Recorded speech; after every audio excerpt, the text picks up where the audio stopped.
third one we'll do is really the level we need to be at.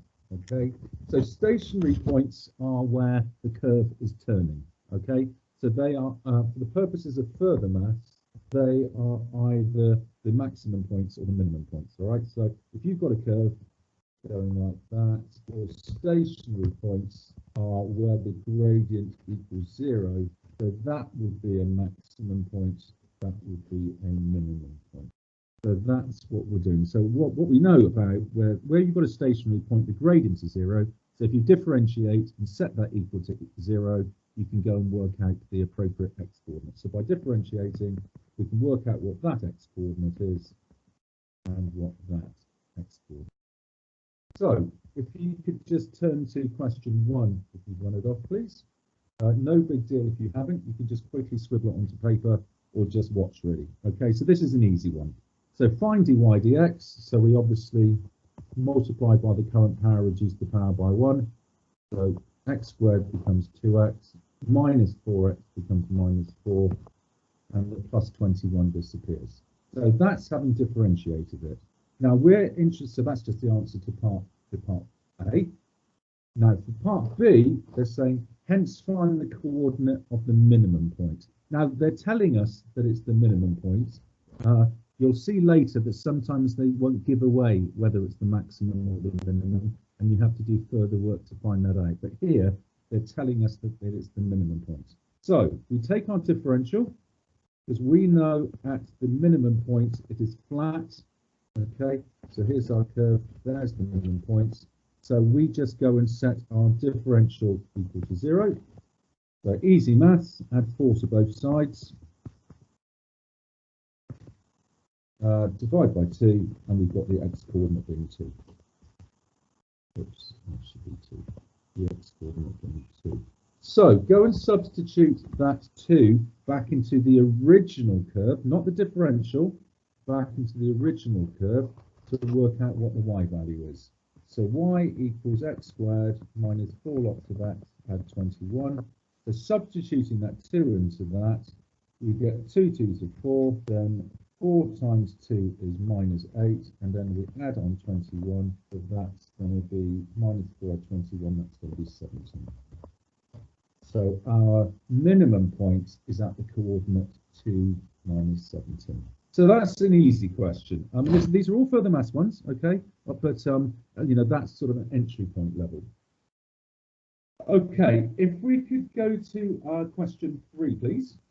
And here they are, again, it's an easier one really, because they're giving us a sketch.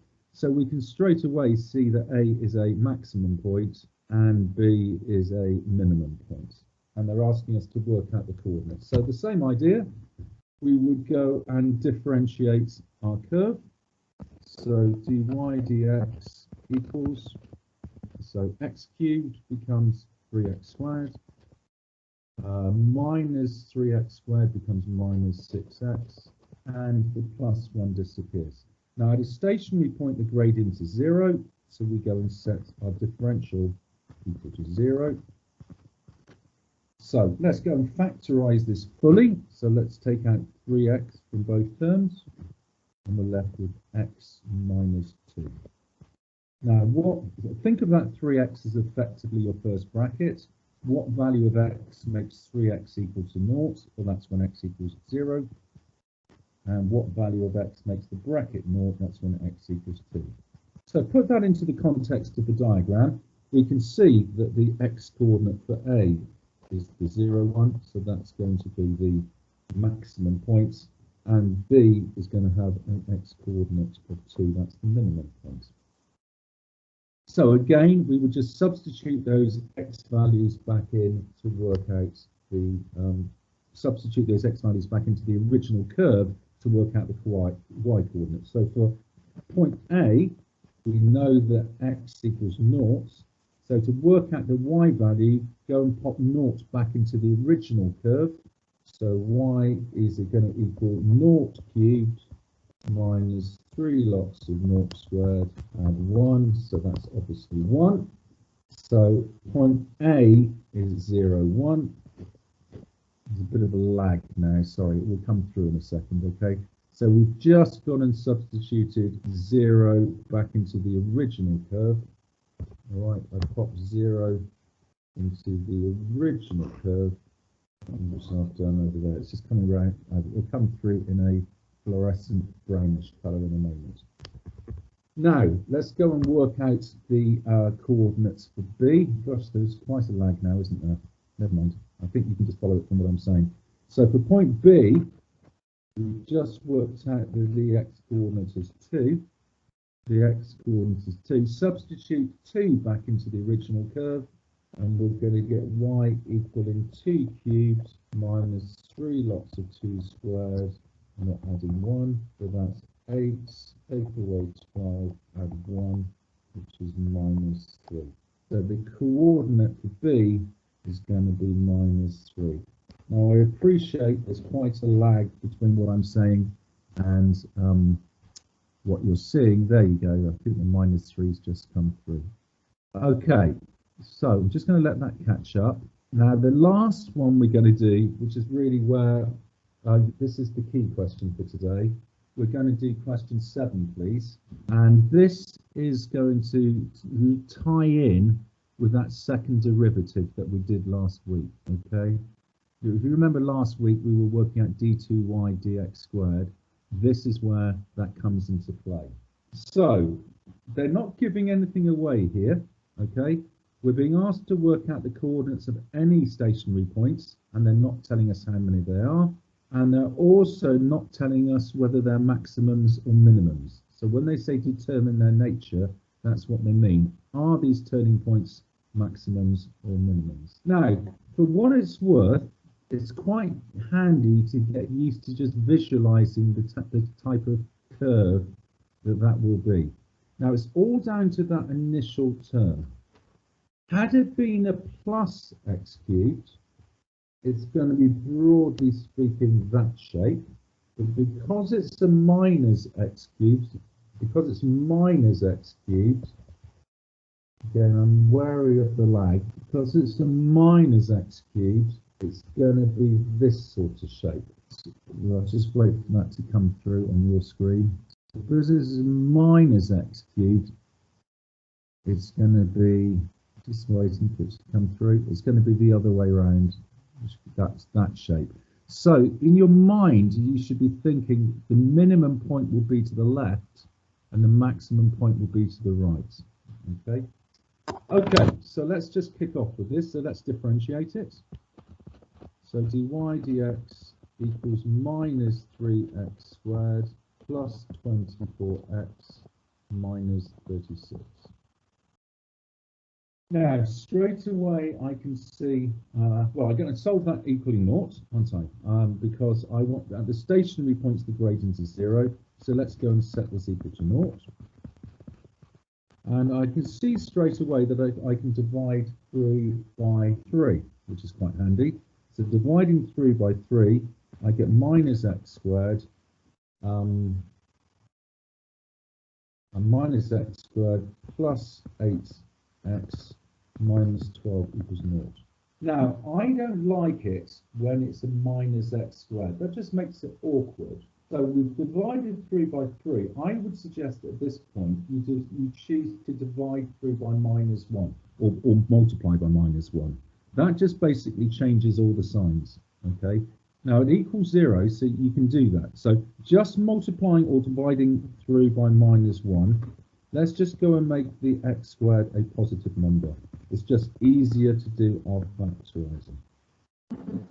Okay, so what two magic numbers multiply to both be 12, but add to be minus 8? Again, I'm just going to wait for it to catch up a fraction. So what two magic numbers multiply to be 12, but add to be minus 8? That's going to be minus 2 and minus 6. Okay, so that's going to come through in a second. Minus 2 and minus 6. So when we factorise, we get x minus 2, x minus 6 equals 0. So x equals 2 or x equals 6. So again, I know there's a lag there, but you're going to, I'll just wait for the lag to catch up, I think. We're going to get x minus 2, x minus 6. Our two values are x equals 2 and x equals 6. So go and substitute back into the original curve to work out your y values. Okay, so substituting back in to work out our y values. For the plus 2, when x is plus 2, okay, we're going to get 2 cubed.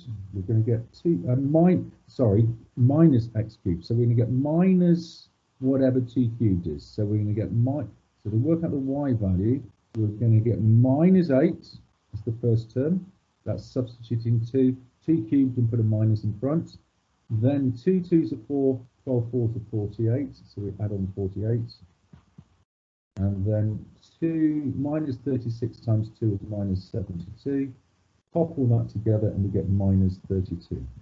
So our first turning point is going to be 2 minus 32, which I've just written over on the right. I think I've caught up now. Right, let's just change colour to make things a bit clearer. What about the y value when x equals 6? So y is going to be 6 cubed with a minus in front of it. Then we're going to add 6 squared times 12, and we're going to minus 36 times 6. I'm just going to speed things, oh no, I won't speed things up, let's just do it properly. So that's going to be minus whatever 6 is cubed, add 12 lots of 6 squared, and then minus 36 times 6, and pop that all together, that comes to 0. So our second turning point is 6, 0.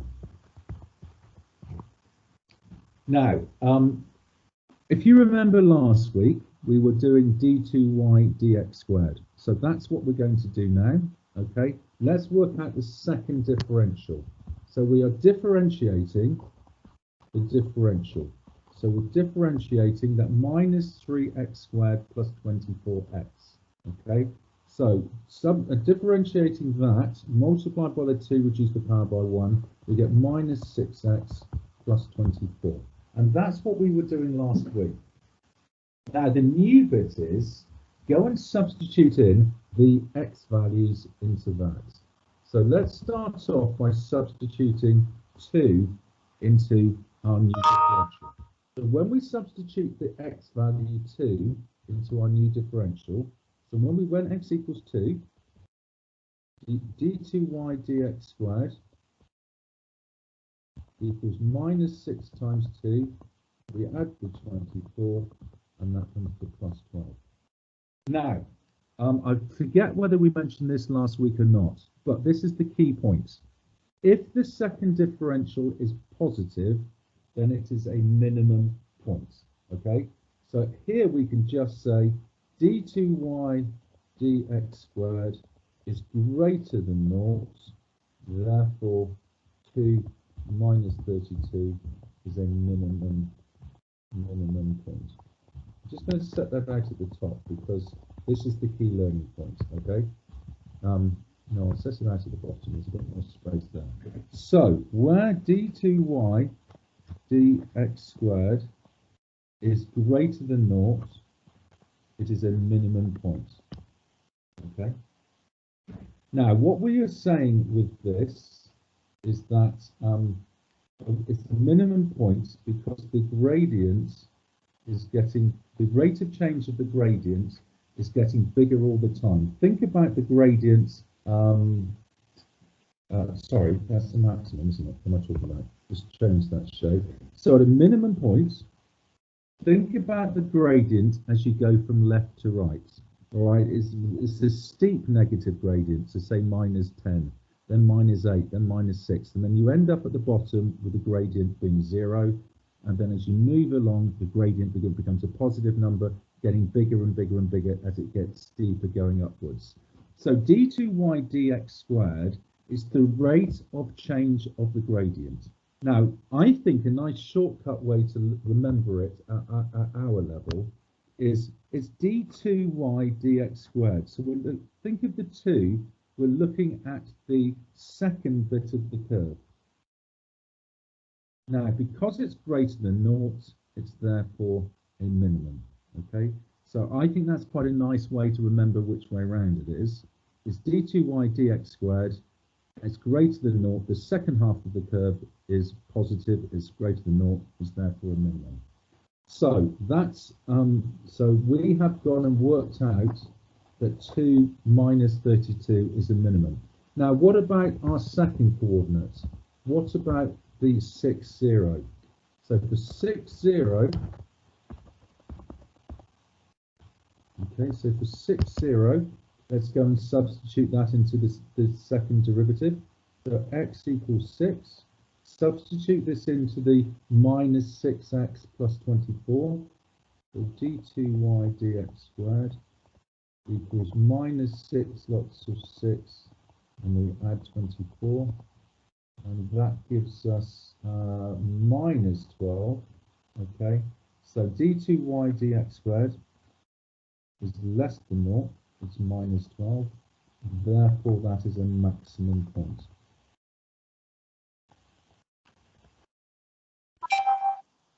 So, if d2y dx squared is greater than 0, it's the minimum.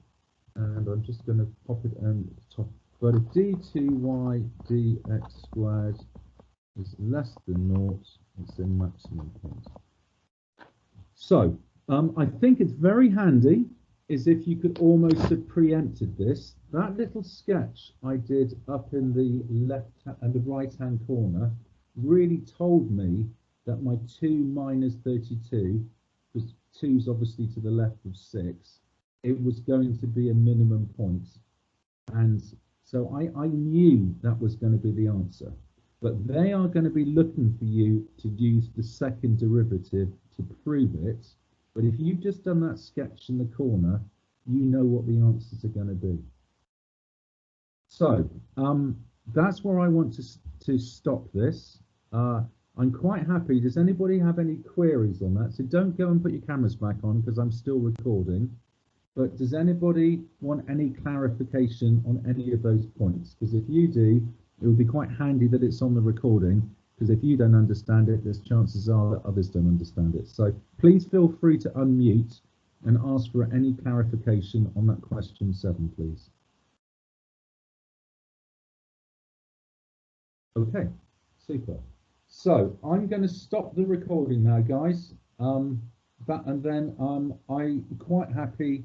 Well, I'll hang around online for a bit longer, okay, in case some of you are planning and do any work on this now. I quite understand if you're really going to just save doing the